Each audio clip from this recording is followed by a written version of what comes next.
ಬಿಜೆಪಿಯಲ್ಲಿ ಹೊತ್ತಿ ಉರಿತಿರುವಂತಹ ಆಂತರಿಕ ಕಲಹಕ್ಕೆ ಮದ್ದರಿಯೋದಕ್ಕೆ ಹಿರಿಯ ನಾಯಕರು ಈಗ ಅಖಾಡಕ್ಕಿಳಿದಿದ್ದಾರೆ. ಅದರಲ್ಲೂ ಯತ್ನಾಳರಂತೆ ಹೋದಲ್ಲಿ ಬಂದಲ್ಲಿ ಮಾತನಾಡ್ತಿದ್ದಂಥ ರೇಣುಕಾಚಾರ್ಯಗೆ ವಿಜೇಂದ್ರ ಎದುರೇ ಜೋಶಿ ಖಡಕ್ ವಾರ್ನಿಂಗ್ ಕೊಟ್ಟಿದ್ದಾರೆ. ಇನ್ನೊಂದು ಕಡೆ ಯತ್ನಾಳ್ ರಮೇಶ್ ಜಾರಕಿಹೊಳಿ ಭೇಟಿಯಾಗಿದ್ದು ರಾಜಕೀಯ ಗರಿಗೆದರಿದೆ.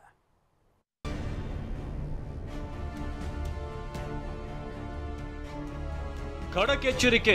ಬಿಜೆಪಿಯಲ್ಲಿನ ಭಿನ್ನಮತಕ್ಕೆ ನಾಯಕರು ಖಡಕ್ ಎಚ್ಚರಿಕೆ ಕೊಟ್ಟಿದ್ದಾರೆ. ಬಹಿರಂಗ ಹೇಳಿಕೆ ನೀಡದಂತೆ ಕಟ್ಟಾಜ್ಞೆ ನೀಡಿದ್ದಾರೆ.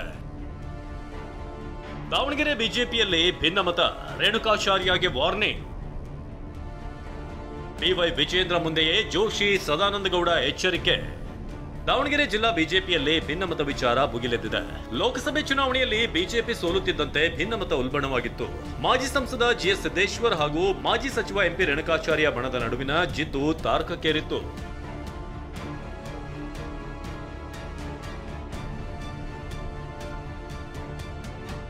ಭಿನ್ನಮತ ಹೆಚ್ಚಾಗ್ತಿದ್ದಂತೆ ಹೈಕಮಾಂಡ್ ಅಖಾಡಕ್ಕಿಳಿದಿತ್ತು.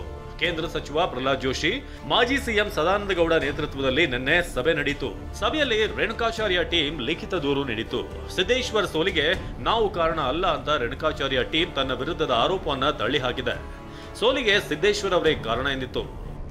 ಸಂಘಟನೆ ಒಟ್ಟಾಗಿ ಕೆಲಸ ಮಾಡ ಅಂತ ಹೇಳಿದ್ದಾರೆ. ನಾಲ್ಕು ಗೋಡೆ ಮಧ್ಯೆ ಏನು ಹೇಳಬೇಕು ಎಲ್ಲವೂ ಹೇಳಿದೀವಿ. ಹಾಗಾಗಿ ಯಾವುದನ್ನು ಬಹಿರಂಗ ಹೇಳಿದ ಬಿವೈ ವಿಜೇಂದ್ರ ಸಮ್ಮುಖದಲ್ಲೇ ರೇಣುಕಾಚಾರ್ಯಗೆ ಜೋಶಿ ಸದಾನಂದಗೌಡ ವಾರ್ನಿಂಗ್ ನೀಡಿದ್ದಾರೆ. ಮಾಧ್ಯಮದ ಮುಂದೆ ಹೇಳಿಕೆ ಕೊಡೋದನ್ನು ನಿಲ್ಲಿಸಬೇಕು. ಹೇಳಿಕೆ ಕೊಡೋದು ನಿಲ್ಲಿಸಿದ್ರೆ ಸಮಸ್ಯೆ ಪರಿಹಾರವಾಗುತ್ತೆ. ದಾವಣಗೆರೆಯ ಸಮಸ್ಯೆ ಪೂರ್ತಿ ಪರಿಹಾರವಾಗುತ್ತೆ. ನಿಮ್ಮ ಮಾತುಗಳ ಸೈಡ್ ಎಫೆಕ್ಟ್ ರಾಜ್ಯಾಧ್ಯಕ್ಷರಿಗೆ ಆಗಿದೆ. ಸರಿಪಡಿಸಿಕೊಳ್ಳದೇ ಇದ್ರೆ ಹೈಕಮಾಂಡ್ಗೆ ಕ್ರಮಕ್ಕೆ ಶಿಫಾರಸು ಎಂದು ನಾಯಕರು ಎಚ್ಚರಿಕೆ ನೀಡಿದ್ದಾರೆ.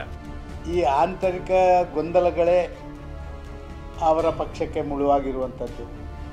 ಆಂತರಿಕ ಗೊಂದಲಗಳೇ ಅದು ಬೀದಿ ರಂಪಾಟಗಳಾಗಿ ಪರಿವರ್ತನೆ ಆಗಿರುವಂಥದ್ದು. ಅದು ಇತ್ತೀಚಿನ ದಿನಗಳಲ್ಲಿ ಜಾಸ್ತಿ ಆಗ್ತಾ ಇರುವಂಥದ್ದು ನಾವು ನೋಡ್ತಾ ಇದ್ದೇವೆ. ರಮೇಶ್ ಜಾರಕಿಹೊಳಿ ನಿವಾಸಕ್ಕೆ ಯತ್ನಾಳ್ ಭೇಟಿ.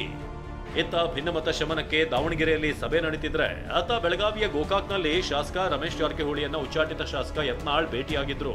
ಜಾರಕಿಹೊಳಿ ನಿವಾಸಕ್ಕೆ ತೆರಳಿ ಮಾತುಕತೆ ನಡೆಸಿದ್ರು. ಆಂತರಿಕ ಸಮಸ್ಯೆ ಮಧ್ಯೆ ರಮೇಶ್ ಮತ್ತು ಯತ್ನಾಳ್ ಭೇಟಿ ತೀವ್ರ ಕುತೂಹಲ ಮೂಡಿಸಿದೆ. ಬಾಗಲಕೋಟೆ ಜಿಲ್ಲಾ ಬಿಜೆಪಿಯಲ್ಲಿ ಆಂತರಿಕ ಕಲಹ ಸದ್ದು ಮಾಡ್ತಿದೆ. ಬಾಗಲಕೋಟೆ ವಿಧಾನಸಭೆ ಕ್ಷೇತ್ರದಲ್ಲಿ ಎಂಎಲ್ಸಿ ಪಿಎಚ್ ಪೂಜಾರ್ ಹಸ್ತಕ್ಷೇಪ ಮಾಡುತ್ತಿದ್ದಾರೆ ಎಂದು ಚರಂತಿಮಠ ದೂರು ನೀಡಿದರು. ನಿನ್ನೆ ನಡೆದ ಸಭೆಯಲ್ಲಿ ಉಭಯ ನಾಯಕರಿಗೆ ಎಲ್ಲವನ್ನ ಸರಿಪಡಿಸಿಕೊಂಡು ಹೋಗುವಂತೆ ಕೇಂದ್ರ ಸಚಿವ ಪ್ರಹ್ಲಾದ್ ಜೋಶಿ ಹಾಗೂ ಮಾಜಿ ಸಿಎಂ ಡಿ ವಿ ಸದಾನಂದಗೌಡ ಸೂಚನೆ ನೀಡಿದ್ದಾರೆ. Bureau report ಟಿವಿ9.